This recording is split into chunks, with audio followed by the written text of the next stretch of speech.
I'd now like to introduce Kieron Matthews. Now, Simon Francis, who founded Flock, can't come because he's had to go to the US, I think, on client. So Kieron, as MD, has stepped into the breach and is going to give you the talk. So we've said marketers should be leaders in the field. So he's now going to talk about how they help marketing departments transform into the new situation. Thank you very much. Thanks.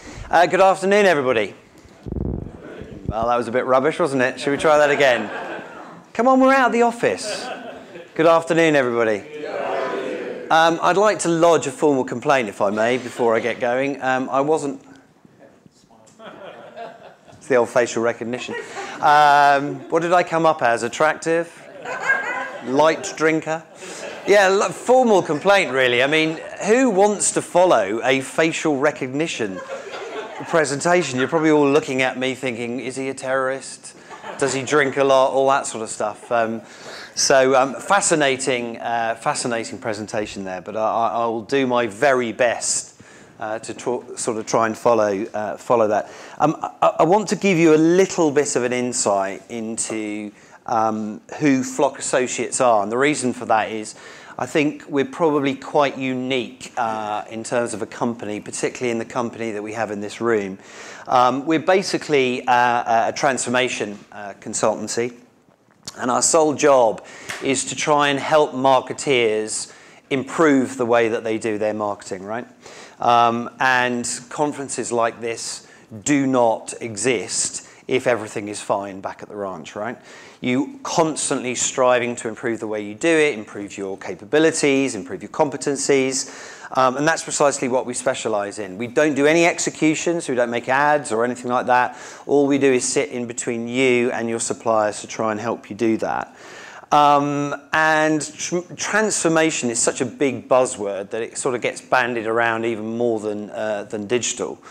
But from our point of view, it's just about trying to improve that ecosystem that you work within to try and improve the way you do your outbound communication. I had a really interesting discussion over lunch, and we started talking about advertising rates. Now, has anybody today had the conversation amongst themselves about whether they feel they're paying too much or too little for their agencies? Somebody's a little bit bitter down the front here. It's fascinating, isn't it, that we work as marketeers in silos, and quite often we don't really know what our peers are actually doing in terms of marketing. And that's kind of what we do. We look at things like that to try and improve your marketing. We believe transformation falls into 4 core buckets, and in sort of no particular order. We think process and ways that you work is absolutely critical to how you improve your marketing, and I'll give you some really juicy examples of that a bit later on from some clients that we've either researched or worked with. Second one is around MarTech, so what kit sits underneath your operations, whether that's monitoring, measuring, deployment, whatever it might be. Third one is around people. Do you have the right people in your organization? Do you have the right capabilities? Are you able to actually be able to deploy this kind of fantastic marketing that you want to try and achieve? And then the fourth thing is we brilliantly described as procurement, which kind of brings the whole party right back down. But what I really mean by that is just trying to understand whether you have the right marketing services to be able to deploy your marketing and give you the very best work. Now, I've been very, very lucky to have worked at some really nice creative agencies in London. I worked for BBH for many years and Hal Henry before that. And we used to get clients that come in and literally the conversation was, can I have an Audi ad? Or can I have a Boddington's ad? Or I love that tango, can you do that for our brand? And that was about the sort of level of conversation that used to go on about pitches. Okay, there might be the odd bit of lunch here and there, but it's much more sophisticated now, and we spend a lot of time doing that. These are just some of the clients that we're working on. I particularly like the fact that we've spoken about Ford twice today. We're actually working with them in probably one of the largest marketing transformation programs we've experienced in the last 25 years. But these are just some of them up there. If there are ones up there that resonate with you, or you want to talk to me about any of the things that we've done there, I'm a little bit bound. I can't say too much about what we do for them, but I'd be happy to take that sort of offline. So that's kind of what we do. I'm not going to dwell too much on this, but I think it's important to root ourselves in the fact that marketing has fundamentally changed. Certainly in the last 25 years that I've been working in it, maybe a bit longer than that, I'm under-egging it a bit. When I started, you used to be able to make a TV commercial for Coca-Cola, tell everybody that if you drink it, you're going to have a lovely time, and everybody used to run out of their houses and start dancing in fountains. It was nice and easy. You just told them what to do, and they kind of did it, or you used to shout at them. Of course, that's fundamentally changed now, and it's much more about the sort of inbound motion of understanding what consumers want. And I'm going to try a little experiment if I can, because I also want to, throughout the course of today, be a bit of a cynic around marketing. I've been doing it long enough, and I've heard enough buzzwords in conferences like this to sort of, I don't want you leaving with some things that may not be true. So I'm going to try a little experiment. Can I pick on you? Is that all right? It's going to be nice and harmless. I just want to have a very brief conversation with you, and I'd like everybody to just butt out just for a moment, okay? This is a private conversation. Have you been away on holiday this year? Yeah. Where did you go, if you don't mind telling me? Germany. To Germany, lovely. And how long did you go away on holiday for? A few days. Fantastic. And did you have a nice time? Yeah. Very good. Wasn't too painful, was it? Right, now we're going to do exactly the same exercise, but what I'd like you all to do is just answer me, okay? So, have you been away on holiday? Yes. How long did you go away for? 6 weeks. Sorry, how long did you go away for? 6 weeks. I'm sorry, I'm not quite picking that up. Did you have a nice time? Yes. Yeah, again, gets a little bit confusing. You can see what I'm doing here, right? We get obsessed by, oh yeah, it's all about the conversation with the end consumer, yeah. We're not going to survive unless we have an end conversation with the consumer. We're just going to die. I mean, it's drivel, isn't it? We can't possibly have a one-to-one conversation with absolutely every single person on the planet. And the gentleman at the back there is absolutely right. You know, we've obsessed with trying to get this sort of hyper-personalization, and we're losing the realities of what we can actually do. And I think that's largely what Flock do, is we just try and simplify things for our brands and our clients, to try and kind of get back to a bit of reality in terms of what they want to do. I'll give you one example of that. One of the major things that we do is to try and help brands reduce the amount of advertising agencies that they have. Oh, we need customer experience journey. Right, we'll have that agency over there.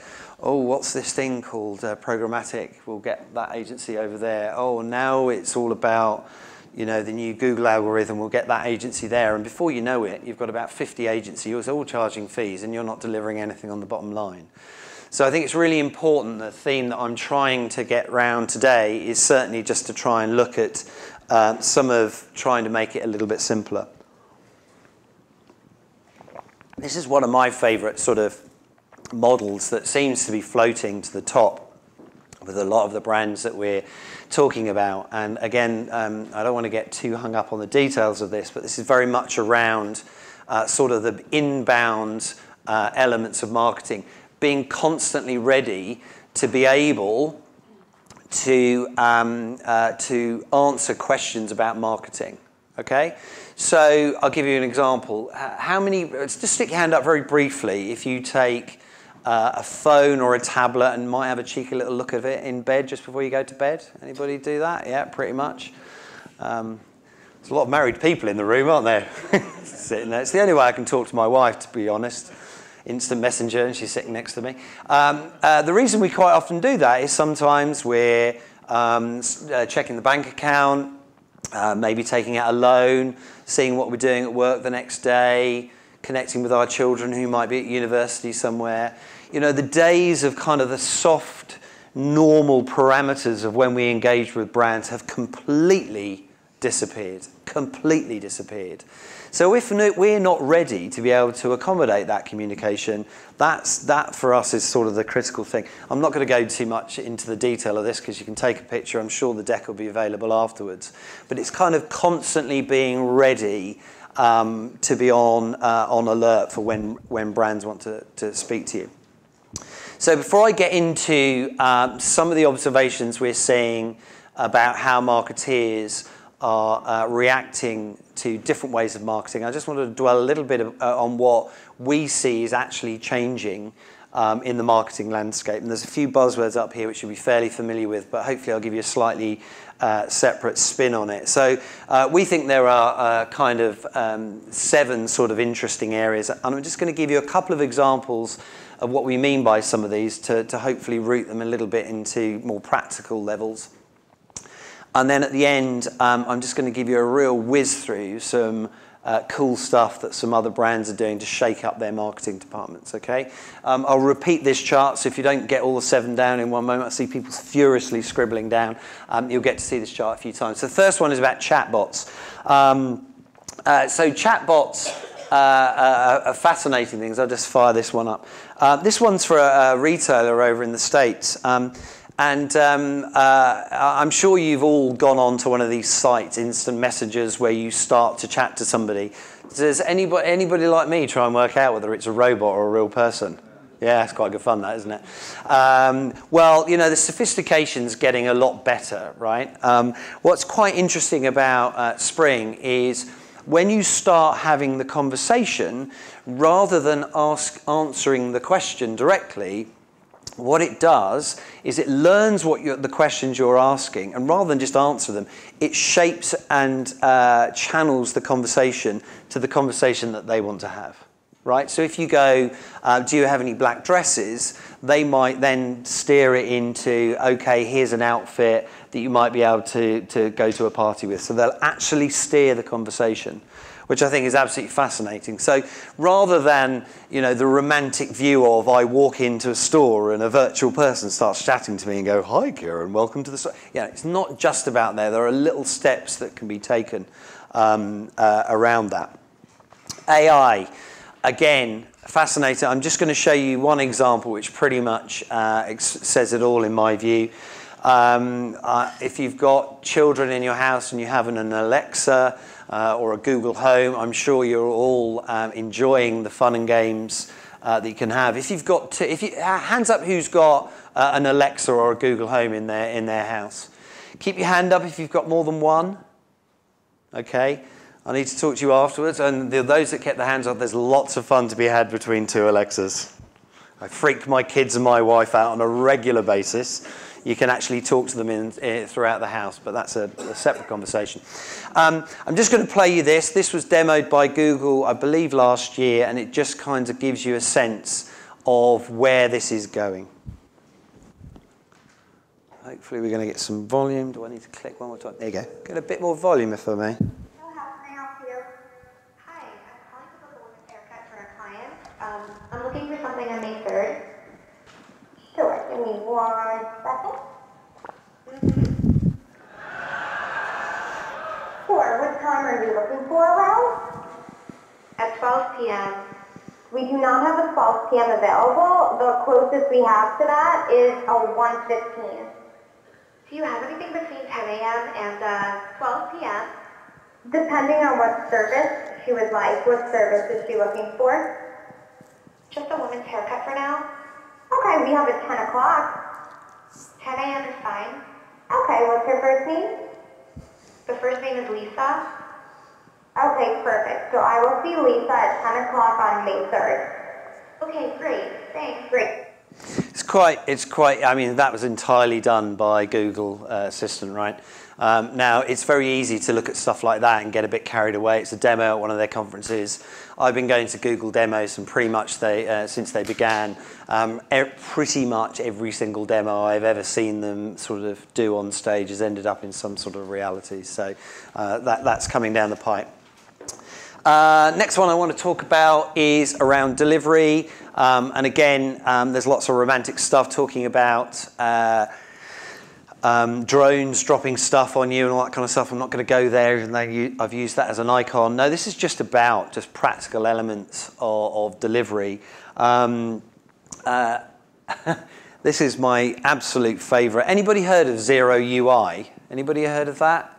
So basically it's zero interface, right? So we all obsess about ourselves about, oh, how's the user going to get from step 1 to 7? And it must be intuitive. Domino's have come up with one where there's absolutely zero UI. You don't have to do anything. You can just say, order a pizza, and then it will fire up the Domino's ad and will order your last favorite pizza. So you have absolutely zero interaction with Domino's whatsoever. What I quite like is you can see that little dial is if you accidentally launch it, you've got a few seconds just to sort of cancel it. The possibilities of this coming home drunk and kind of ordering stuff and falling asleep on the couch as your pizza delivery guy's outside. But this is where it's going to go, right, in terms of delivery. It's kind of zero UI, built-in functionality. Next one I just want to quickly talk about is payment. Lots of talk about wearable tech and all that sort of stuff. I'm just going to let this play out and you can see what I mean. What would shopping look like if you could walk into a store, grab what you want, and just go? What if we could weave the most advanced machine learning, computer vision, and AI into the very fabric of a store so you never have to wait in line? No lines, no checkouts, no registers. Welcome to Amazon Go. Use the Amazon Go app to enter. Then put away your phone and start shopping. It's really that simple. Take whatever you like. Anything you pick up is automatically added to your virtual cart. If you change your mind about that cupcake, just put it back. Our technology will update your virtual cart automatically. So, how does it work?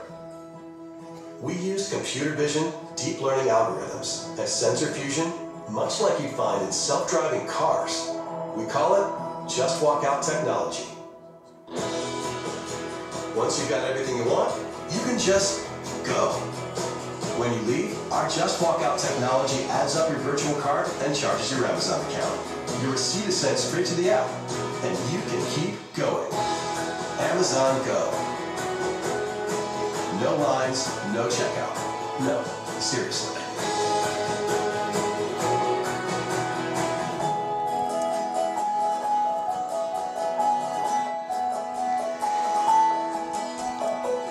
I'm always a bit nervous presenting that. I presented it once and a gentleman from Liverpool shouted out at the back, he said, we've had walkout technology for the last 50 years, which I'm kind of always a little bit nervous about presenting it. But you kind of see those sort of, zero barriers to being able to engage with brands or buy them. And, it's very easy for me to stand up here and go, hey, isn't this good? And the same with the visual identity. As a marketeer, you're sitting there going, oh, not another thing I've got to think about. Which one do I back? How do I do it? This is all too much. I hope my CEO doesn't see this because he or she will be coming downstairs and saying, hey, see what's happening on Amazon. Come on, let's do that, right? It's too much. It really gets too much. And I'll explain to you how you kind of sift through it. Next one is mobile. Lots of stuff around mobile and tech around here. I'm not going to dwell too much on this. This is one of my favorites. This is for, I think it's in Walgreens in the US. So if you have a repeat prescription for your drugs, you have that loaded up onto your Walgreens app. And as you arrive at the store, it knows you're getting close to the store. So by the time you get to the counter, they will actually have your prescription ready to go because it just tracks everything on your device. Those sort of mobile, and I think we talk about it on Ford, that sort of mobility thing, keeping people moving, is an essential part of modern day brands. Next one is around personalization. We've already talked about personalization. I've been delivering strategies for clients, specifically just strategies, for probably the last 12 or 15 years. And I don't mean sort of those charts where you put the brand logo in the middle and then spin it off and go, yeah, we've got to do some social and then we've got to do some outdoor, you know, not that sort of stuff, the stuff where you actually have to physically do things. And it's quite interesting, when you do global ones, you get the same thing said to you every single time. It's very different in America. Our audience is very different in France. Can't have the same thing. What's fascinating is when you look at audiences and you look at buying behaviors and you look at products and stuff, sure, there are differences. Of course there are differences. It'd be a very boring world if there weren't. But actually there are enough shared desires, behavior traits, those sorts of things across the world that you can focus in as a marketeer, that you don't actually have to obsess with a different ad for somebody with red hair and a different ad with somebody with blonde hair and a different one with blonde hair who likes this. You know, it just gets too much. And I know we've got the data to allow us to do it, but at some point you do need to be very, very clear on what you want, and I'll address that in a short while. Personalization one I wanted to talk to you about is a store over in Germany where they recently conducted a gender pay gap analysis, and they discovered that females were typically 21% less in terms of pay. Now, rather than just that become a headline in Germany, what this store did is if you are female and you go into the store, you go up to the counter and they will give you 21% discount off all your products in that store, which I think is a really nice way of bridging that gap. But again, you know, nice little tactic, but you're sitting there in a marketing department going, oh my God, how do you do that? Right? It's really, really tough. I'm not suggesting otherwise. And then the final one is around social. And I don't think any of us in the room will ever kind of crack social. I think it's always going to be a moving feat. I'm astounded by some of the quotes that some people say, you know, your brand is dead if you're not being social. I mean, it's just ludicrous. Some of the things that people come out with, particularly when you look at my children and how they use social, and I come home and I tell them what people say or what I talk about, they're like, really? That's really not what it's about. I just wanted to talk about this very briefly, is that in social environments, it is virtually impossible, I'm not saying it is impossible, to build a business or a brand just by doing free stuff on Facebook and Twitter and LinkedIn. If you hear any of their presentations, they don't even refer to them as social platforms anymore. They just talk to themselves as being media platforms where you have to pay to play. This is a new format that some of them are trialing. It's called a 6-second ad. So kills the big agencies because they always, at BBH, we always used to like to do a 90-second ad. Which we used to be able to wear a couple of times, and then you'd be very quickly down into the 10 seconds. But these 6-second ones are sort of now starting to be played out throughout sort of social things like videos and Instagram and Twitter and those sorts of stuff. I always fascinated, and this is a couple of years ago, when YouTube used to talk about the stats for the videos. And they used to talk about what the drop-off rate was. And I think at the time it was something like 23 seconds. And it always used to make me chuckle because, of course, all advertising agencies put the end line and the brand at the end. And I always thought it'd be much funnier. Why don't you make a 23-second ad? And their heads are exploding. How do you do that? You know, it's all about tailoring to what the usage is. And that's a recurring theme that we kind of need to forget anything that people like I say. It's all about what your audiences want and how you can change their behavior. So those are the kind of the seven things that are happening in marketing. And again, I'll leave you a few seconds just to digest that. But I wanted to talk to you a little bit about just some of the things when we speak to our clients and they talk about these sorts of things. There are roughly around 4 things that they're trying to do, and I'll show you those 4 things now. So the things that we get involved with, and they're all quite punchy, I'm afraid. So much as I'd love to say to you, if you're having problems with your marketing department, if you change the job titles, you'll all be fine. I'm afraid that's not what I'm going to say. The first one is you've got to disrupt. You can't just make minor tweaks. And I know disruption's a word that we use all the time, but I am talking fundamental disruption. If you really want to improve your marketing, you have to turn it on its head. And I mean fundamentally on its head. And we're doing lots of projects with clients at the moment about that. And the way that you would look at that is you'd need to interrogate the organizational design, and you would have to develop that really, really, really hard. Second one is it's about people. It's not about roles. I mean, what is a vice president of marketing anyway? What is it? Anybody ever define what that actually is? I know one person who thinks the job of a brand manager is just project management. Just to project manage the agency to deliver exceptional creative work. Doesn't sound very exciting though, does it, project manager? So it's about people, not the roles. So have you got the capabilities to be able to do it? When we recruit for our marketing departments, what most people do is they steal from other marketing pots, from other brands or agencies, or they put an ad saying, we want a marketeer. Why do you need a marketeer? That visual identity thing there, I bet you'll learn more from a fashion designer or a person on the shop floor talking about how people dress and choose their clothes. I was delighted not to see any guys up there choosing their clothes. That's a very different video, isn't it? Yeah, that'll do. Boom. Second one is needs, not tech, which is a slightly controversial thing. I am 100% behind tech and data and all that sort of stuff. I'm really not saying that.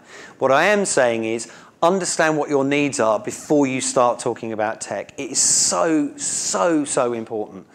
If you, I mean, carry on doing it by all means. You know, our business thrives on unpicking the tech that has been chosen in order to get the right stuff. I'll give you one example of that, actually. I can't tell you who it is, but one of our clients was obsessed by this major brand marketing tool, like obsessed. They were like, they just said, we're just going to get that. It was Adobe.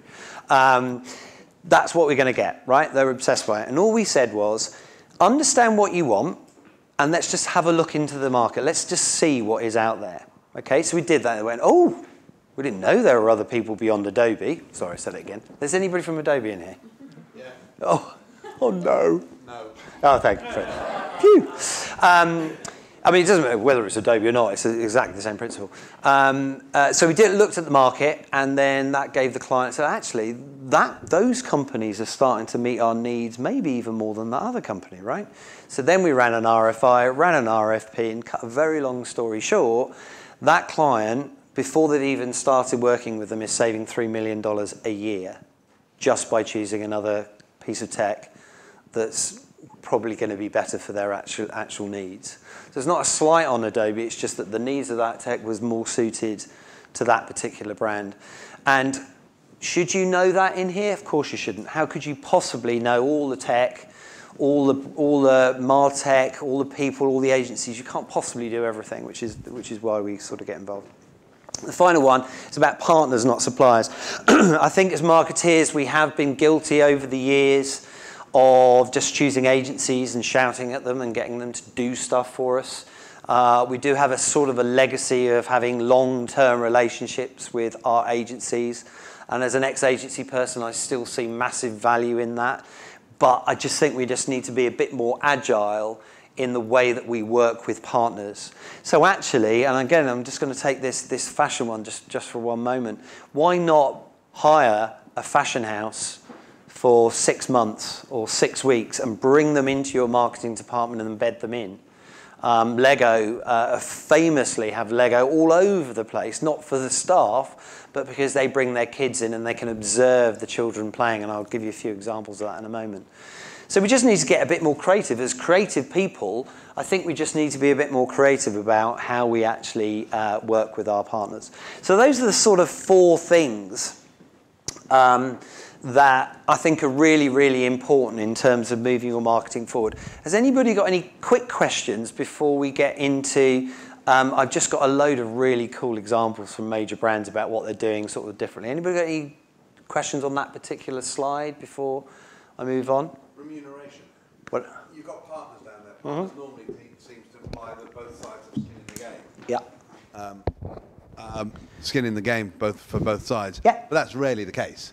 If your Audi ad at BBH flopped, you still got your full fee normally. Yep. You might have a shorter ongoing relationship, but you've still earned your money. Yeah. Shouldn't partnerships be reserved for situations where it's equal? I don't think it necessarily has to be equal, but the principle of both having skin in the game, I think that's absolutely fair.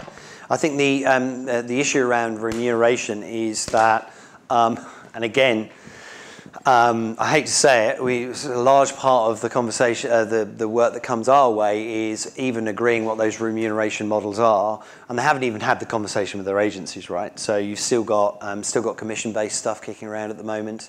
We've got people that want to move from commission to outcomes. We've got some clients that have unending outputs, so we're remunerating against that. And we're also starting to work on remuneration models where there is a greater upside for a better return on brand awareness or sales or whatever it might be. So the answer is absolutely yes. Should it be 50-50? Probably not, because Ford spent 10 billion getting that one car, so I don't think it's a bit of an unfair equation. Okay, I'm going to move on because I've got some. Am I all right for time? Yeah, I'm fine. I've got some fun examples. What we do when we advise our clients on new ways of doing, we have the luxury of being able to speak to people directly, and we do a lot of unearthing of interesting things that go on in organisations. So I thought I'd just share a few of them. Some are still relevant, some are not, but hopefully there'll be something in here which might just kind of go, actually, do you know what? I think we could do something like that, or actually one of our things is something similar. So I've just got some examples. I think I've got 4 or 5 brands, and then I'll take some questions at the end. So this is how major brands around the world are changing the way that they do their marketing.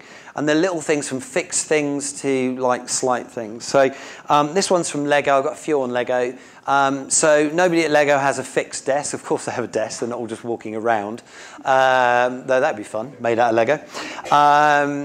So nobody has a fixed desk, right? So you're forced to stand next to somebody or sit next to somebody. So it's a very, very evolving environment. They've completely got rid of all departments. They don't have the creative department. They don't have the production department. You know, how many times you sit at your desk and say, oh, I've just got to go up to the procurement department. Off you go, upstairs, right? It just feels a bit archaic when I say it in a sarcastic manner, and I'm sure some of you still have it. But that's what I mean about sort of major disruption, and we often talk to our clients about that sort of stuff. Just to be clear, this isn't a house made of Lego.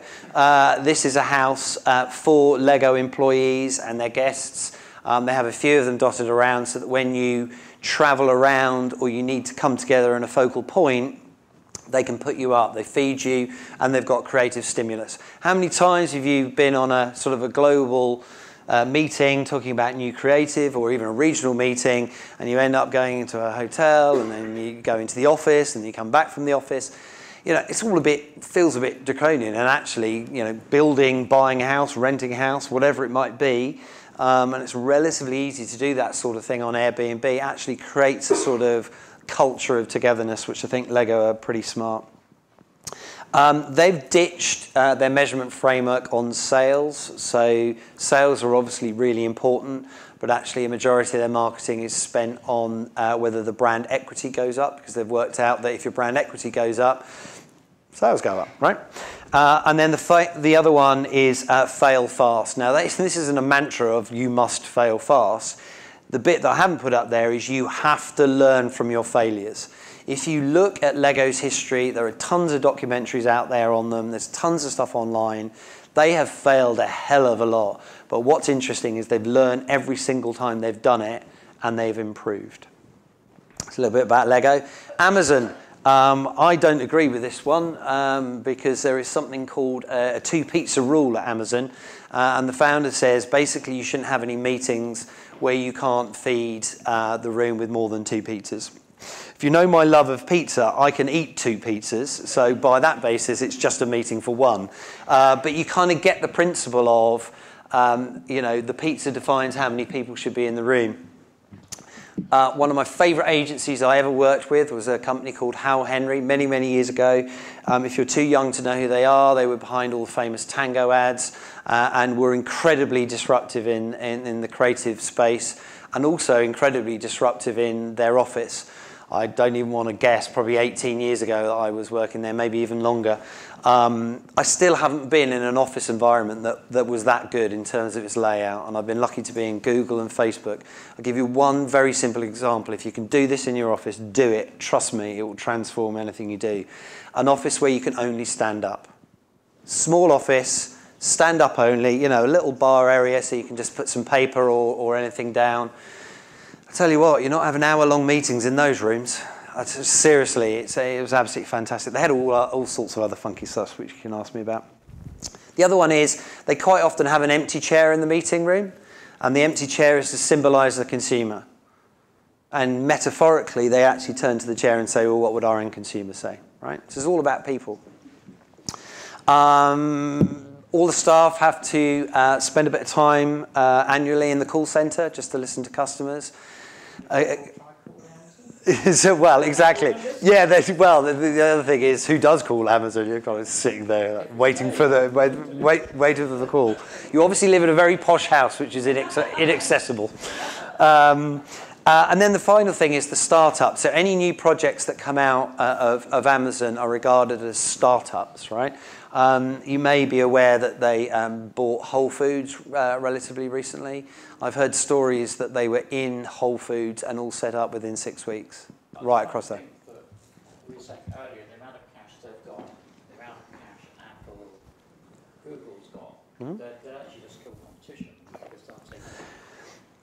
I think that's a good point, probably, and we can have a massive debate about that. But what I want you to take away from here, just because I'm showing you big examples, the principle of what they're doing in terms of startup mentality. So my wife runs her own private, she's a stay-at-home mum. We home educate our kids. Gosh, I should never say that in Cambridge University, should I? Even though they're doing very well. But she's a stay-at-home mum, and she's incredibly entrepreneurial. Every single project is a mini startup, and she does very, very well out of it. So the principle of kind of being passionate about it is still relevant, I think. Google. Again, here's something, forget about how much they make, but the principle of the 70-20-10. Anybody know about the 70-20-10 at Google? So 70% of your time must be on the work that you're being paid for. Right? Not bad, is it? 20% can be on any other projects within Google that you might want to work on. So you can go and speak to the people on Android and do some stuff with them. The other 10% is you can do what the hell you like. Right? And they all work to it. So it's quite an interesting way of doing it.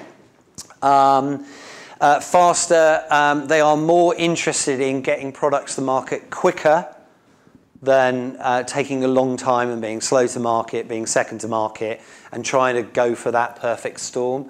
Again, as brand marketeers, how many times have we deliberated about the size of a logo or whether it's absolutely right? I mean, I actually left the creative industry because I think it was like 10 o'clock at night and we were still talking about whether it should be magenta and, you know, this kerning or not kerning. I'm like, seriously? Nobody cares. I mean, they're all changed for D and AD anyway, aren't they? So it doesn't make any difference. He says cynically. Flat structures, they've got a very flat structure there. That's a really tricky one for brands to sort out, but, you know, it is possible. And then there's a sort of an irony about what I'm about to say, is they try to minimize distractions within the workplace. If you've ever been to Google, there are tons of distractions, right? But what they mean by that is, you know, rather than you leave the office and go and get your hair cut, they put hairdressers in. If you want to go and get your teeth sorted out, they'll put it inside. If you're trying to get across campus or from one place to another, they give you Google bikes, right? So it's just trying to eliminate those pain barriers to doing work. These two I find absolutely fascinating. They focus a lot around data hiring, and I think we were talking about that earlier on some of the Fujitsu stuff about how data doesn't have to just be about kind of those obvious metrics that you might be looking for. So they look at, they directly correlate your sales and your performance with your appraisal. So they actually work out whether, you know, me as an employee is actually delivering value to the business. They directly correlate it.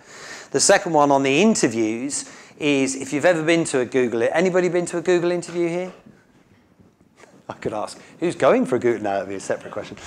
What's quite interesting about going for an interview at Google, I've never done it, but I've got tons of mates who are there, is they don't interview you for the job you're going for. So if you're a UX expert in mobile, they don't talk to you about any of that because they just assume because you're sitting opposite them and you've got 10 years of experience of it, you should be able to do that. What they talk about and ask you about is your ability to adapt into other roles and what happens if I change your job or move you here, there, and everywhere. And the reason for that is Google have a quarterly finance cycle. So every quarter they look at what your department's doing, and if they need to shut it down or bolster it or do whatever they need to do, they will do that. So it's about, and I've got friends who went in there as sort of brand experts, and now they're sort of doing sort of, you know, mobile advertising or something. A couple more, and then I can take some questions. Leaders, they ask you to lead, not tell people what to do. So everything's from a leadership standpoint. And they have whiteboards absolutely everywhere, right? They even have them in the lifts. So you can stop and have those impromptu meetings. A couple on Nike, they have something called Encourage.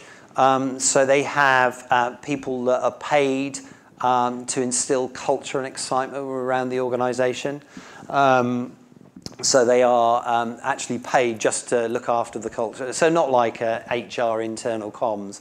They actually love the brand so much they do stuff. Simplify and Go, similar to the Google thing.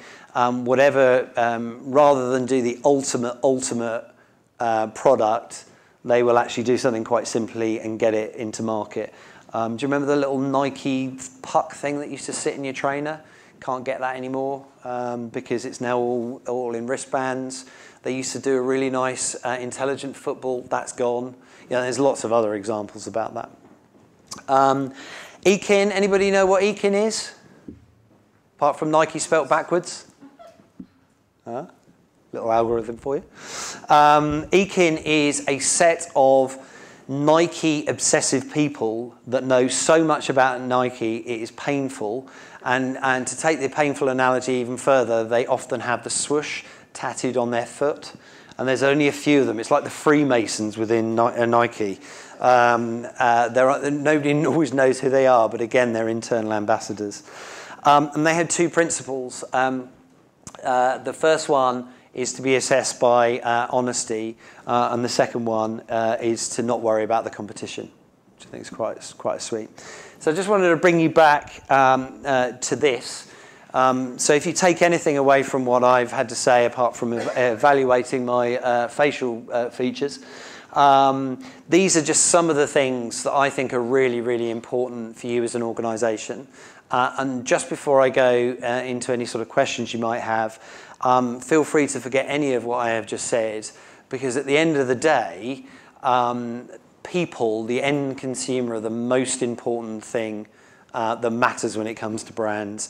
And I was sent this 2 days ago, and I just think this is a really charming example of, it doesn't matter what we do, because at the end of the day, our customers make up their own mind. I just thought this was really nice. So one day, my bud Christian and I were eating at McDonald's, munching on some snack wraps. I look up and I see a blank wall, and I tell Christian, hey, what if we put a picture of us on there? Look around. There are literally no Asians in any of these walls. Maybe we can change that. Christian was in. And that, my friends, is where the plan starts. We gotta find out where to take the picture. And other pictures around the restaurant, they're in natural environments. So we decided to be students. We took a picture in front of the neighborhood event center because for some reason there were a lot of people in front of the school. That same night we edited the picture and purchased it through the Office Depot website. Then they delivered it a week later. Went thrift shopping and found a McDonald's shirt for $7. McDonald's shirt for $7. Perfect. Threw in a badge, a walkie-talkie, and a tie, and call me Jeff Bergara, Regional Interior Coordinator. Sounds legit. Oh my god, look what came in the mail. A few days later, the poster arrives.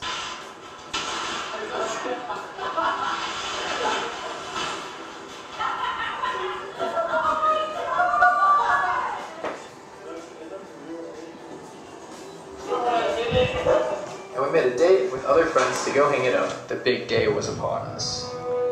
We loaded the poster up in my dad's car and met our friends there. Bro, I'm nervous. I wore a jacket covering my uniform and waited until the coast was cleared from any employees. Once the coast was clear, I would take off my jacket and I would tell Christian and Cassandra how to position.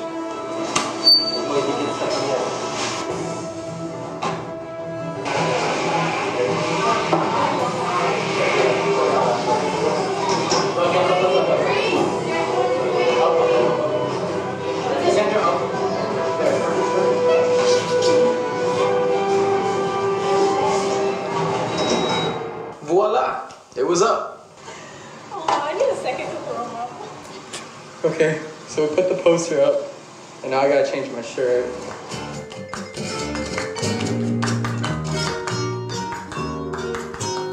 So the answer is just get your customers to do it. So have we got time for a couple of questions? Yeah, thanks very much, Kieron. Oh, pleasure. Yeah, let's do a couple of questions. If anybody's got any, Timing is a of bit course. flexible. Well, you've stunned them all. Yeah, I know. They've got much to say now. Any questions? Perfect. This is what happens when I go before a coffee break. Yeah. Good. I'll be around shortly afterwards if anybody wants to come and Okay. talk to me, but failing that, enjoy the rest of your day. Right.